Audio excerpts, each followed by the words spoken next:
ओम श्री गणेशाय नमः। भज मन नारायण नारायण हरि हरि, श्रीमन नारायण नारायण हरि हरि। बोलो विष्णु भगवान की जय, लक्ष्मी माता की जय। बंधुओं, आज मैं आपको कार्तिक महात्म का 16वां अध्याय श्रवण करवा रही हूँ। ध्यान पूर्वक भक्ति पूर्वक श्रवण करें।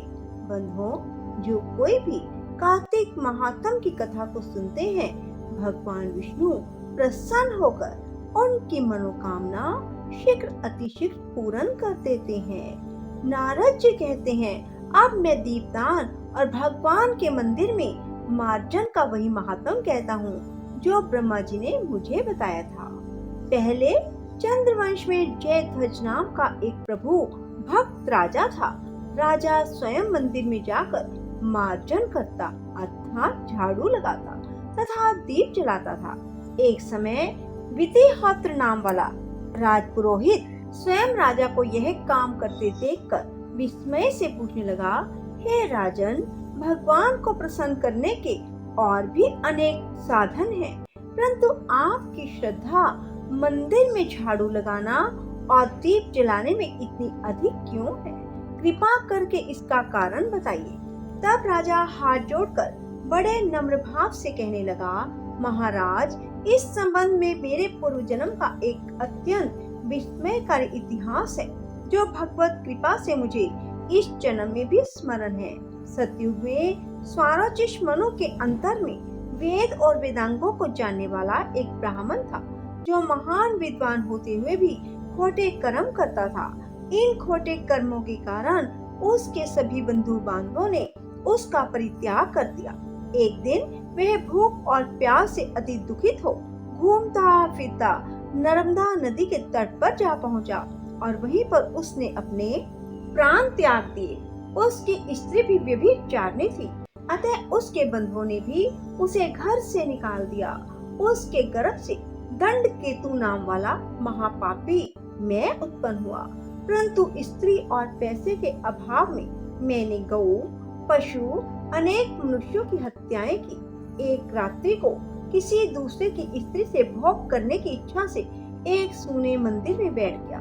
वहां जाकर कपड़े से स्थान साफ किया और दीपक जलाया। इतने में इस शून्य मंदिर में दीपक जलता हुआ देखकर गांव के रक्षक वहां पर आ गए और मुझे चोर अथवा डाकू समझकर लाठियों से मार डाला। देह से प्राण निकलते ही भगवान के दूत वहां पर आ गए और मुझको सुंदर विमान में बिठाकर बैकुंठ को ले गए। कार्तिक के महीने में भगवान के मंदिर में दीपक जलाने, झाड़ू देने से मुझे इतना फल मिला कि कई कल्पों तक स्वर्ग का सुख भोगकर फिर मैंने चंद्रवंश में जन्म लिया। यदि श्रद्धा और भक्ति पूर्वक कार्तिक के महीने में यह सब कार्य किए जाएं, तब तो उसके पुण्य का कहना ही क्या, अनंत फल प्राप्त होता है। नारद जी कहते हैं, हे राजा पृथु, अब दूसरे के दीपक जलाने का महात्म सुनो। मनु के वंश में रैवत नाम राजा का भद्र बुद्धि नाम वाला पुत्र था। फिर उसके यहाँ महापराक्रमी सुदर्शन नाम का पुत्र उत्पन्न हुआ। भद्र बुद्धि की राजधानी नर्मदा के तट के समीप महेंद्र पर्वत पर थी। एक समय सुदर्शन वन में शिकार खेलने के लिए गया। अपने साथियों के साथ घूमते फिरते उसने नदी के उस पार एक सुंदर कन्या को देखा। तब अपनी सहेलियों को वहीं छोड़ घोड़े पर सवार हो सुदर्शन तत्काल नदी के उस पार जा पहुंचा। वहां उस रूपवती कन्या को देखकर वह उस पर मोहित हो गया। कन्या भी शोभा युक्त उस बलशाली वीर पुरुष को देखकर लज्जा को प्राप्त हुई। फिर सुदर्शन के पूछने पर उस कन्या ने बताया कि वह गौड़ राजा की पुत्री है और उसका नाम मदनालसा है। अपनी सखियों के साथ क्रीड़ा करने के लिए यहाँ आई है। तत्पश्चात उन दोनों ने गंधर्व रीति से वहीं पर अपना विवाह कर लिया और कुछ समय तक नर्मदा नदी के तट पर विहार करके पुनः अपने घर पर आकर आनंद पूर्वक रहने लगे। कुछ समय बाद राजा भद्रबुद्धि अपने पुत्र सुदर्शन को राज्य सौंपकर वन में चला गया। तत्पश्चात सुदर्शन बड़ी राजनीति से राजकाज चलाने लगा। रानी मदनालसा सदा अपने पति को भगवान विष्णु की पूजा का उपदेश करती रहती थी। इस प्रकार दोनों ही भगवान के बड़े भक्त थे। उन्होंने भगवान का स्वर्ण मंदिर बनाया। दोनों ही उसमें भगवान का पूजन और दीपदान किया करते थे। एक समय रानी मंदिर में दीपक जला रही थी। उसी समय राजा ने उसको बुलाया, परंतु दीपक जलाकर आने में रानी को कुछ देरी हो गई। तब सुदर्शन ने क्रोधावेश में आकर रानी से कहा, तुम तो कहा करती थी पति स्त्री का देवता है, फिर इस दीपदान में इतनी देर लगाकर तुमने मेरा अनादर क्यों किया? यदि देर से आने का कोई गुप्त कारण है तो बताओ।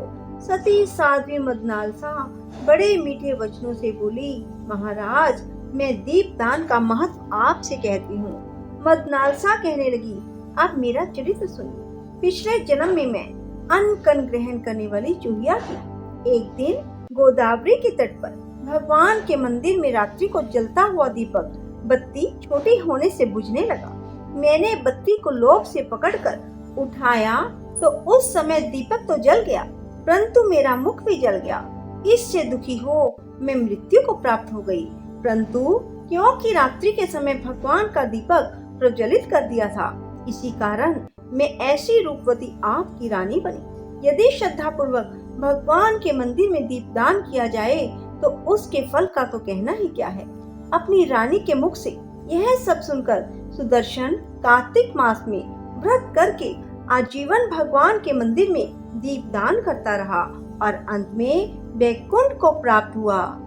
मेरा छोटा सा संसार, हरि आ जाओ एक बार, हरि आ जाओ, हरि आ जाओ, हरि आ जाओ, हरि आ जाओ।